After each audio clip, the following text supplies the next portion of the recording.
Great, and we're live. So welcome everybody to this remote interview, first one of 2021, always very special. And on the line today, all the way from Spain, I have Rowena Hennigan. And Rowena, I have been wanting to interview you for ages. You are a remote working skills specialist at Row Remote. You have developed an university accredited course in remote work, as well as being a lecturer at the Technological University of Dublin.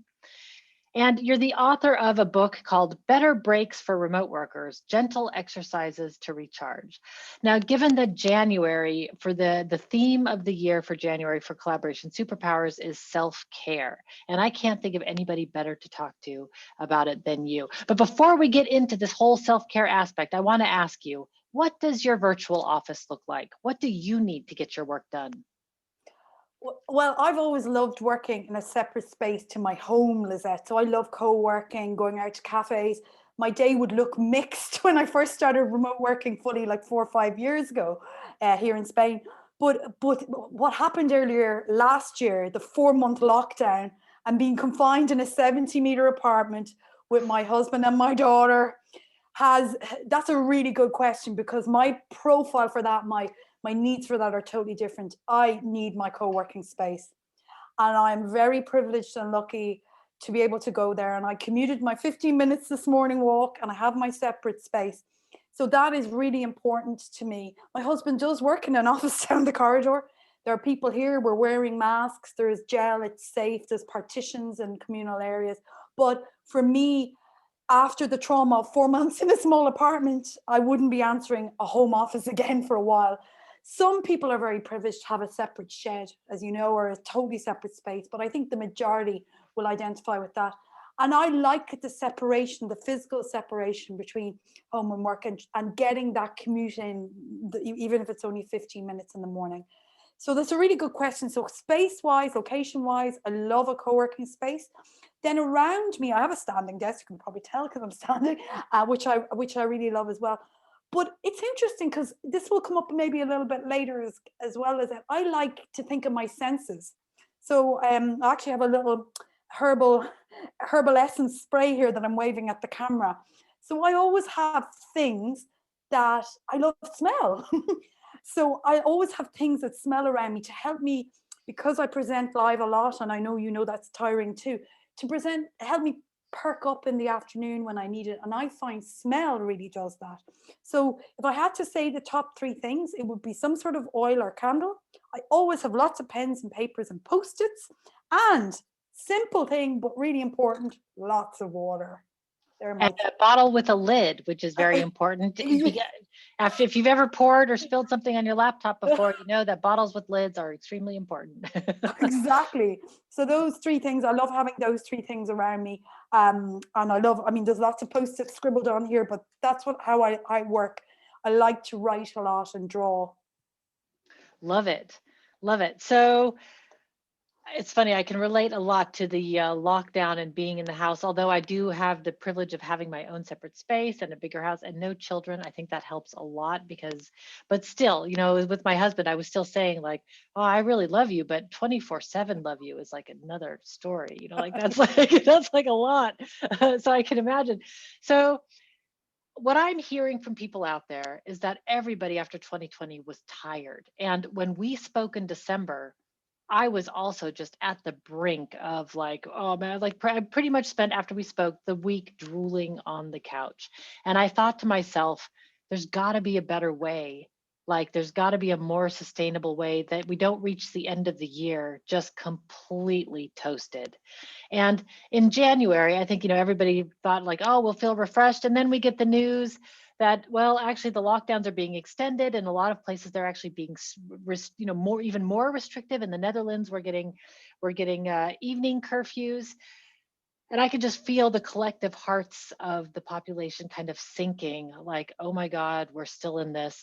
I don't know. There was like this little bump at New Year's where we have this hopeful, like, ah, it's gonna be all new, and then we're still in, pardon the language, we're still in the shit. So I'd really like to dive into self-care with you and to talk about like what, as remote workers, what can we do to make our lives more sustainable? Because I don't think productivity is the issue anymore.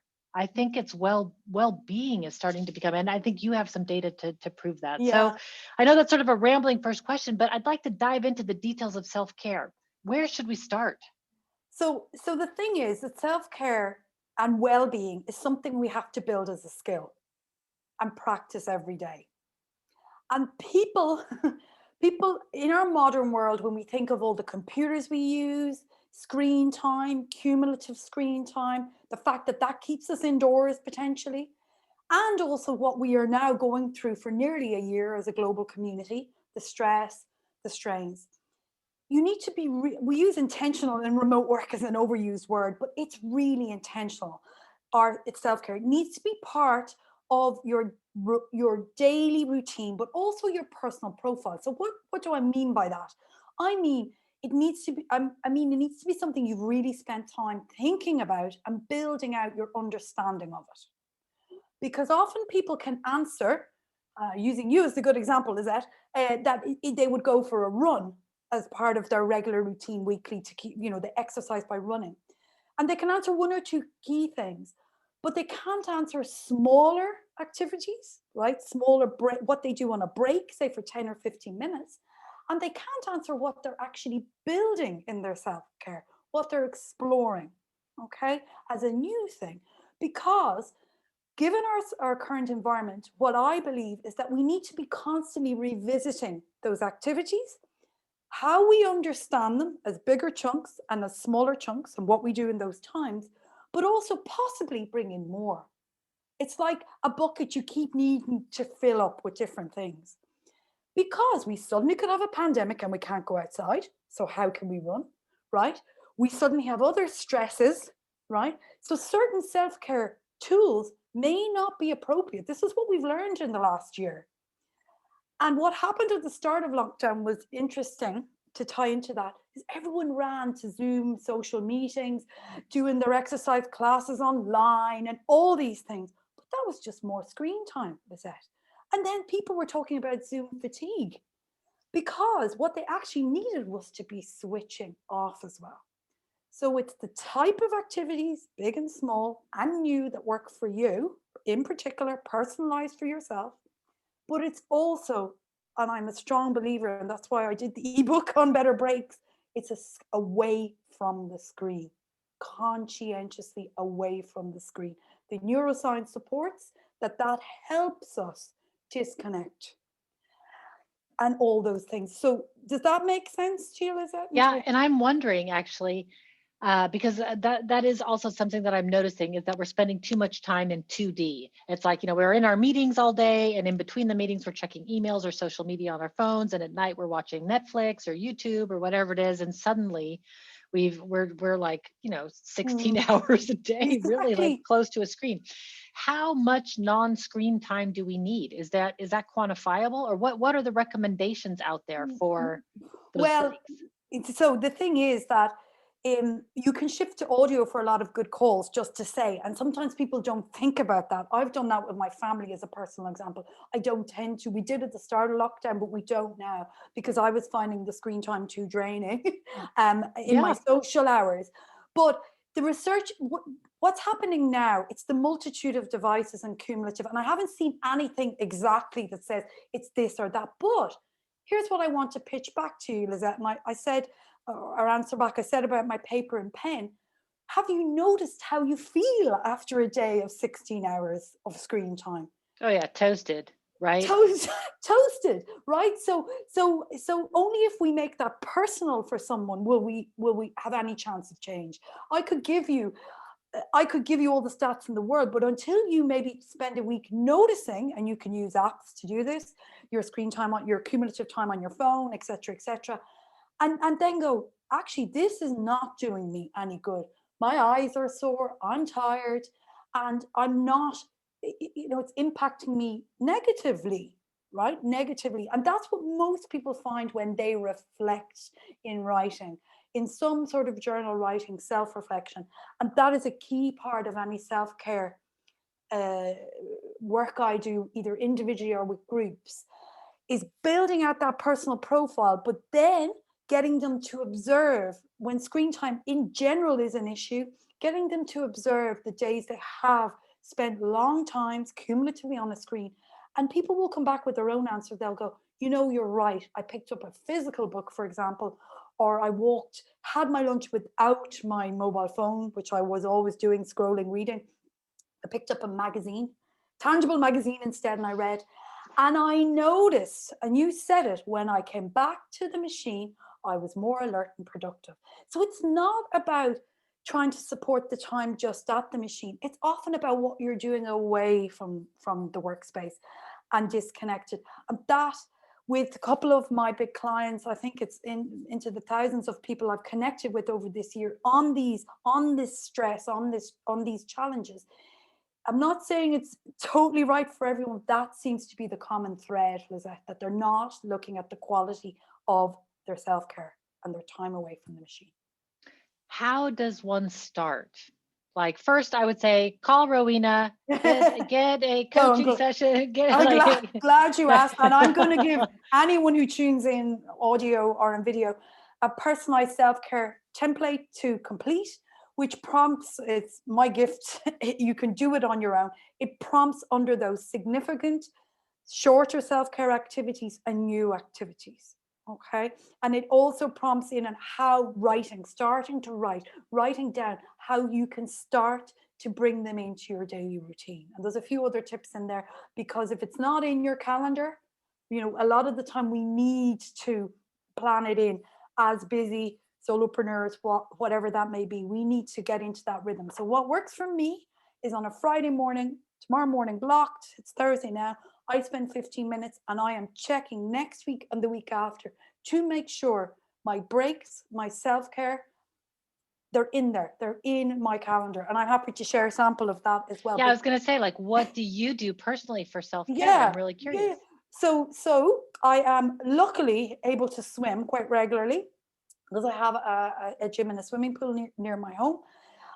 My commute, my 15 minutes to and back in the afternoon. The afternoon, when I go to collect my daughter, it's more like a 25-minute walk.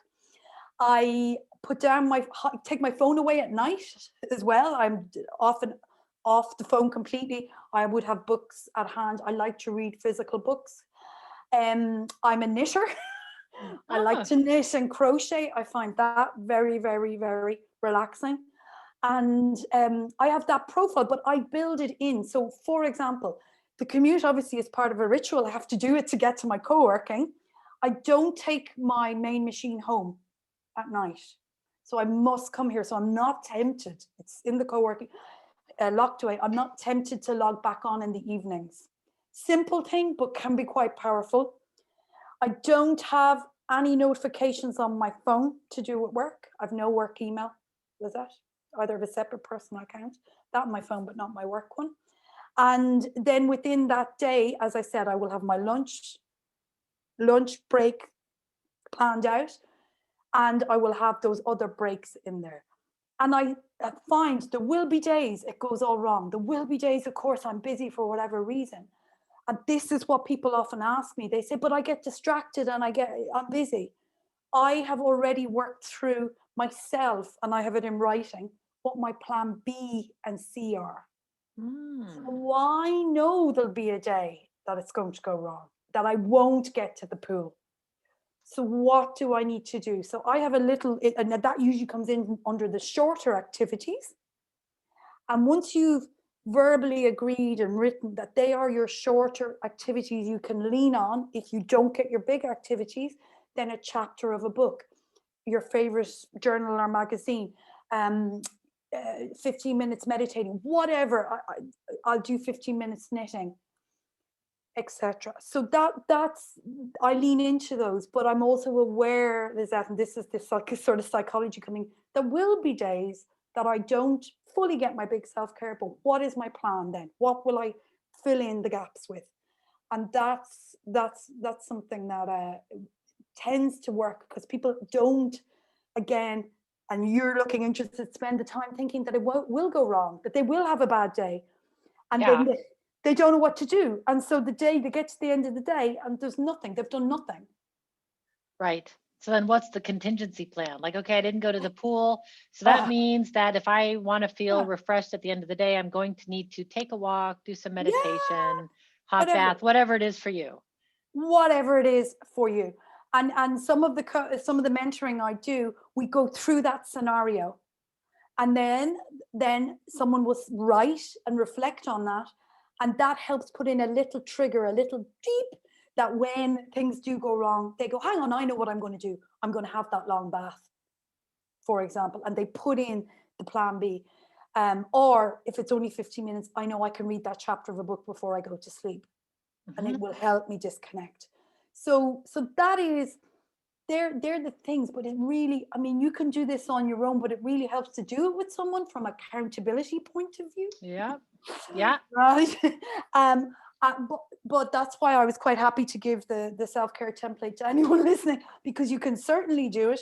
You can do it with me if you're interested, but I want to give that to people because, as I said to you, Lisette, I really feel this is one of the most proactive, I believe, I know, ways to avoid the burnout, to, as you said, not to get to the end of the year, not to get so many months in and realize you've nothing left to give. There's nothing in the tank.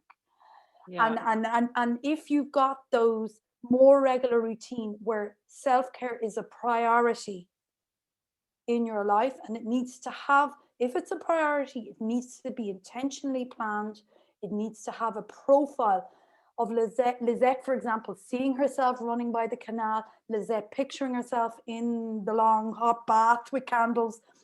Having those visualizations as well will enable you to move to them and actually create that healthy balance for yourself.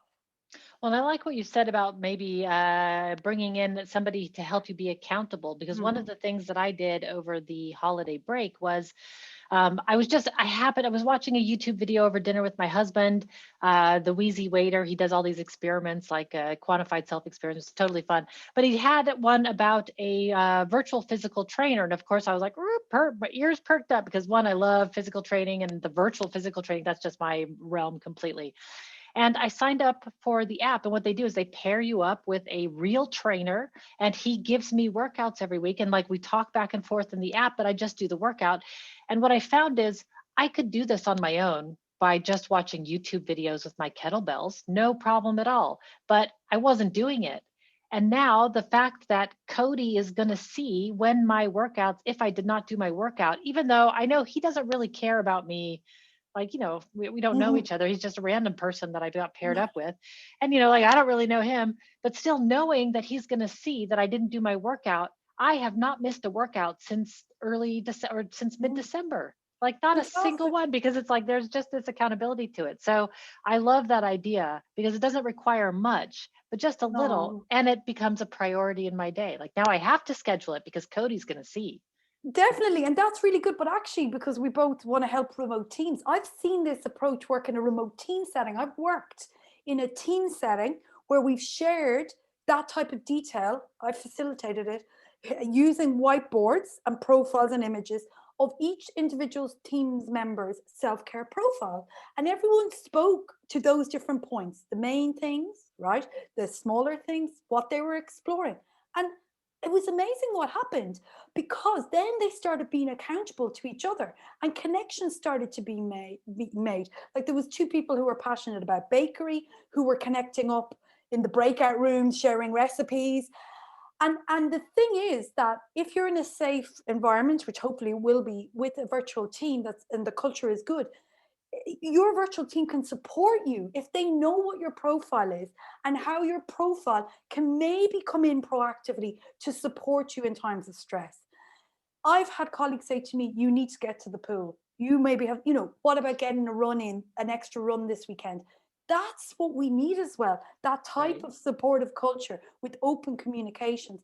And so I also want to paint the picture, because it is possible that if this is resonating with people, be open on the teams. And leaders who do this, who talk about what they use to de-stress and how they keep balance, it's brilliant, because you're leading the way fully, properly, honestly, that you bring your full self to work, and that you need these things for the balance as well, that Right. you need to be away from the computer completely for a weekend, etc., etc.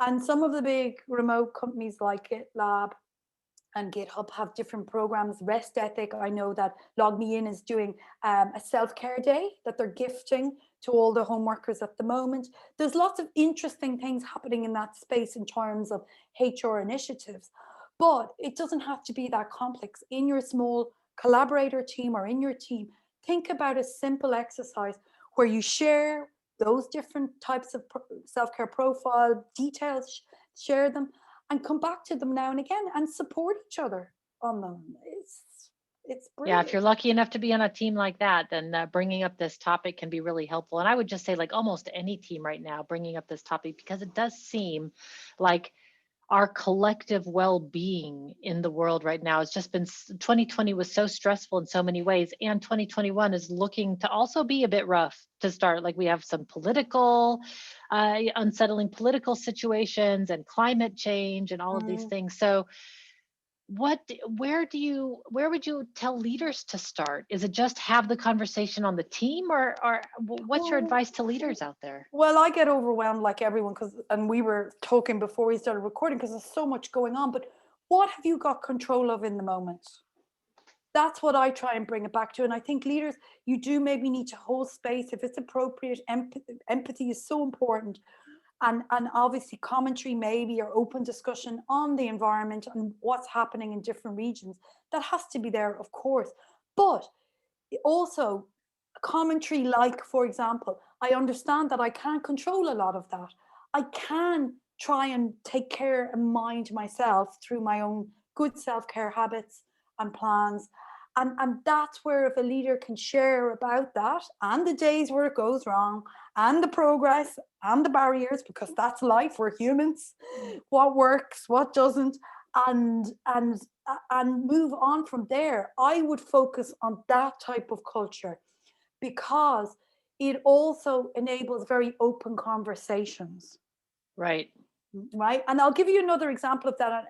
There's been a lot of, when there was a lot of talk, Lizette, as well, and a lot of concern about pure social connection for remote teams and enabling that people were feeling lonely and isolated.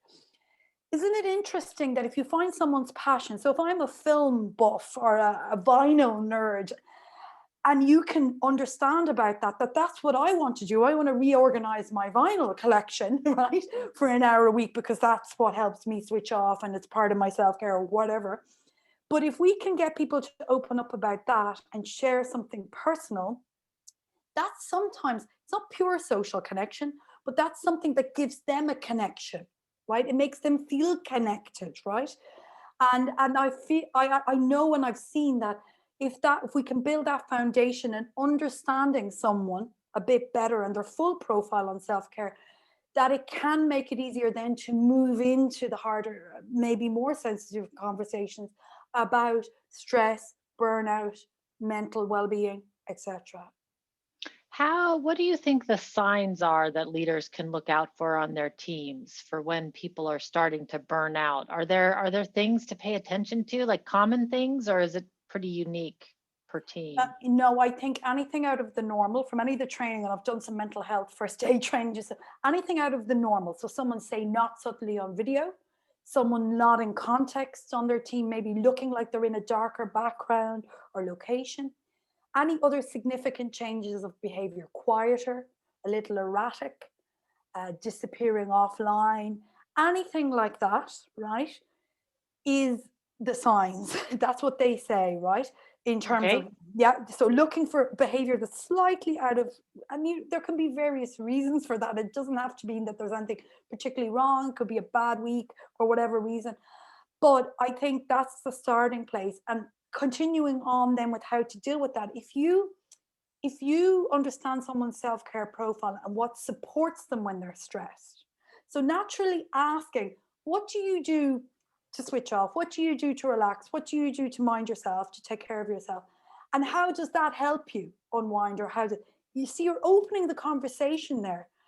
And I've heard teams and I've facilitated teams that then move on and say, because it's a natural next step, how would I notice that you're stressed? Hmm, How that's a would you great question. how would you exhibit those stress? um for example, I'll share, I know I'm probably sounding quite fast, but I talk very fast when I'm stressed. So the Irish talk fast anyway, but I talk very fast when I'm stressed. So I would happily share that. And I have shared it with collaborators and said, you know, if you hear the voice going quite quick, that could be one of the things. The other thing I do is that when I'm really stressed, is I don't always say no as quickly as I should because I'm so overwhelmed, I haven't processed. So I might Right. agree to things quite quickly that I don't really want to do or whatever. So there's little things I know that I'm happy to share with you in this conversation. But teams, if you've got that trust between a team in that self-care profiling process, there could be the opportunity, and especially if the leader has thought this through and maybe had the conversation with a confidant or someone trusted first, maybe they'd like to say, well, actually, when I'm stressed, I've noticed there's this and this that happens. Then you have the open space. Nothing might happen straight away, but you could follow that on with how can we support each other in times of stress? How can we notice the signs in times of stress? How can we proactively before that? Okay. And Right. that's where a good leader, I would suggest they hopefully model those types of conversations. I love it. I love it. So we're building self care as a skill and supporting each other in building those skills, and also to see the signs. Because I also had that before the December break. My graphic designer Alfred, he wrote to me and he goes, "You seem like you're a bit tired. May I suggest taking a long, a long break?" And I wrote back and I thought, okay, now it's serious. Like if Alfred's noticing, like now it's serious. But it was like oh, somebody cared and like checked in, and I Mm. definitely appreciated. Oh, wow. And the thing is, I've also seen it happen with one person who openly shared about a previous experience about burnout on a team. They were part of a team member, and it just changed the dynamic because people were like, okay, this happens. So one of the things about overall mental health, and we're moving into mental health discussions in this though, is that we don't want it to be taboo. We don't want it to be something that no one wants to say. And when you have the one brave, authentic person, sometimes that can really shift the dynamic. Because once it's said, people go, "Well, I'm not, okay. This happens. It's part of life. We all have mental health. We all have mental well-being." And yeah, so you shared with me actually, interestingly, in December. And one piece of feedback I wanted to say to you was, you knew the triggers, you knew the signs, you already were verbalizing. Right. You were already verbalizing that, and that's something, and Alfred noticed it too, but that's, and isn't he a fantastic colleague that he suggested that, because that's wonderful. He didn't just say you seem tired, he suggested a piece of action to support you. Take some good downtime, take proper holiday. And sometimes that's, we need to hear that from good collaborators or confidants. Yeah, and I really related to your have a plan. And so you have a plan B if you don't get to the pool, then Yeah, I know what I'm yeah, going to do. But I yeah, also liked having the plan for if I feel these stress signals, then yes. I'm going to. So for instance, I was getting ringing in my ears and I Mm. wasn't able to eat. And it was just like, okay, now that I have those stress signals, like those are things that you really need to pay attention to. Now that I have them, what's the plan for when I get them? So I spent the holidays making my plan B for, okay, if you, because I love eating, so if I can't eat, something is wrong, right? Mhm. Like that is really Yeah. wrong. But like, what do you do when that happens? So then you have to, and what I like about this is that there's a checklist in place, so you don't have to think about it, because in those moments you're not necessarily at your mentally strongest point where you can be like, okay, I'm going to put on the big girl pants. Sometimes you need a reminder to put on the big girl pants. So what I did is I made like a Oh, start and a wind down ritual, like just a little checklist. I'm a list person, so just like a checklist, like, okay, oh, this is what happened. So I can see that you would also recommend something yeah, similar, totally. And that's really good that you've done that for yourself. Fantastic. Brilliant. inspired by And you. oh, thank you. But that's great because you did it. I mean, you took it away and spend the time. And that's one of the things I want to empower people, that you like the list, but you've got that sheet there and you could have that pinned up in view, right? But one other thing to think about, that when you say you had the ringing in the ears, or just go into that moment for a minute when you're looking at that list and just ask yourself, what would have helped me? And I kind of hinted at it actually, because I acknowledge stress. Okay, here's me getting into a bit of psychology, right? But I acknowledge stress at times presenting heavy, big sessions. And because I've used certain smells, my body reacts. Like mint will suddenly get, like lavender centers me, right? Mint, I mean, we know this from aromatherapy, we know this from research. Yeah. So if you, why not even put in before you get to the stress points? Explore maybe certain music that might help you wind down. Explore smells.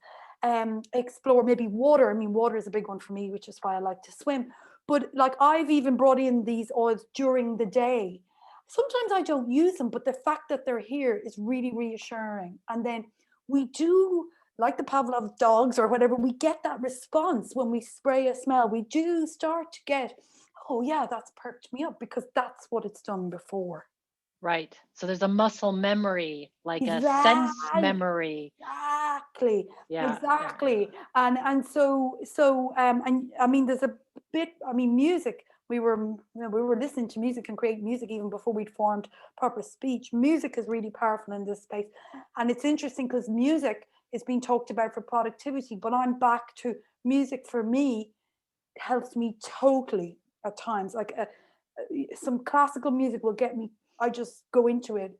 I particularly like with the muscle memory. You said it, of being at live concerts because we can't go now. But I find that if I can listen to music that I've seen live, it brings me my whole body, my whole memory back to that point. And it's one of the Oh. things that really helps me disconnect from work, from any stress. So just sharing that because it your whole body, your mind has the memory of being at that concert.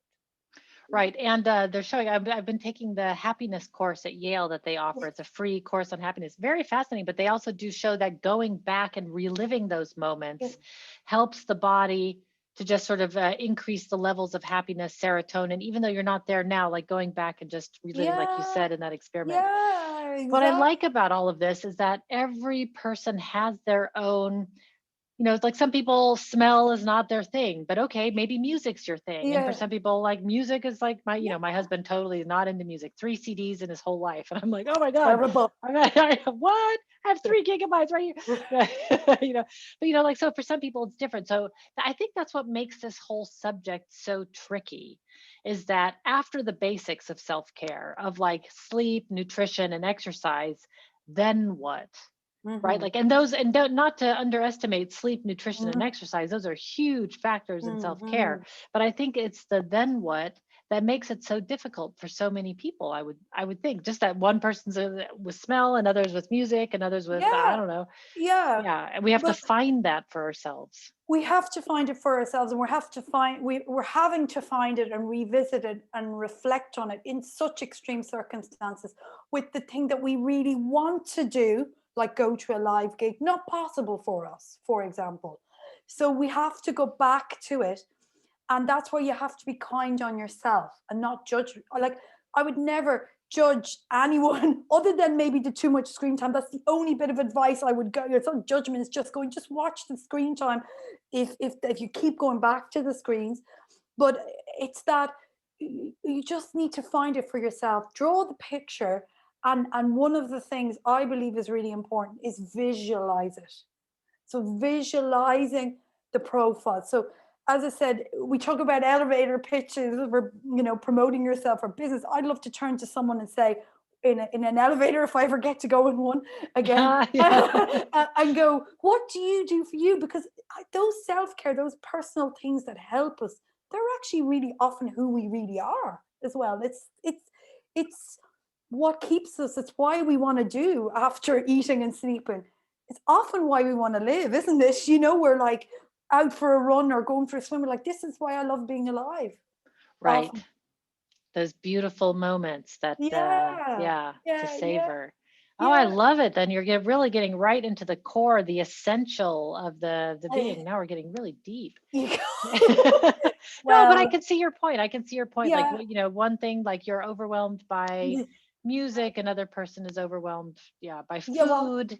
whatever, Yeah. whatever. But I mean, this is why there's a lot of talk about human-centered leadership, or but this is part of it because now that we are going to be moving to this more virtual world, we're still human beings. We still all come to either the computer or work, and you know, it's whatever about work-life balance. I think it's more work-life integration in terms of what we need to be functional, healthy, content, all those things. All those. Right. The luxury, or to live a luxurious and thriving Yeah, life where yeah, we're yeah, not in a exactly. machine. We're not in a machine. Exactly. We are a unique and beautiful individual that has these things that we love and that are often our values and reason for living. You know, this is the thing. But Just small things like that. Just small things like that. being flippant. But that, yeah. So just in terms of that self care, just one last comment that apart from the accountability, there's also some tricks of so much of the trade, but just in terms of my experience, understanding the blockers, and you said having the plan B, Lizette, but also if you do a bit of writing reflection over a week where you're bringing in your self care, if you're honestly writing and you get into that rhythm, you also might notice what stops you doing things. What, you know, are your barriers? What are your little gotcha points?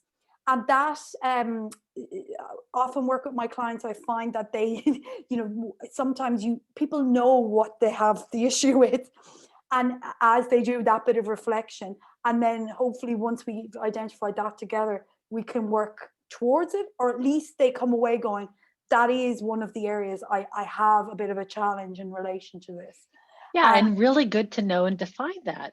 exactly. And just to know that that could be a blocker, whether they choose to do anything about it can be something different. It can be, you know, maybe whatever the reasoning. And I'm not a full psychologist, but it's that's interesting as well because it is a personal choice at the end of the day. It's a personal choice whether you choose to move to this way of considering your well-being. And that's another thing that I think makes it very difficult, is that in the end, it's not up to our employer or our colleagues or our partners to take care of us. In the end, self-care it's in our own hands. It's our own responsibility. I guess that's the good part and the bad part. The bad part is it's our own responsibility, and the good part is it's in our own hands and we know what's best for Exactly. ourselves. Exactly. And just to add to that, what's in our own hands at the moment in the world after 2020 and into 2021. So I try and flip it around to go, I'm privileged, I'm able to go and do this self-care today. I have my health, I can access these things. There will be the days it goes wrong, but I try and see it in the global context, and that helps me to honor it and to value it. Right, to keep it real. Because at the end of the day, indeed, we are in luxurious, privileged positions to be able to worry about our self-care in such a way of Yeah. like, did I get my hot bath today? Whoa, the bourgeois suffering, right? Exactly, Right. exactly. But yeah, so yeah, Put it in but context. we still, I like to enjoy it and I deserve it. That's the other way of looking at it. When you, Absolutely. And I like that. I like that as well. I like that as well. So, Rowena, it has been a real honor and privilege to speak with you today. Thank you so much for your time. And to everybody listening, have good self care. thank you, Lizette.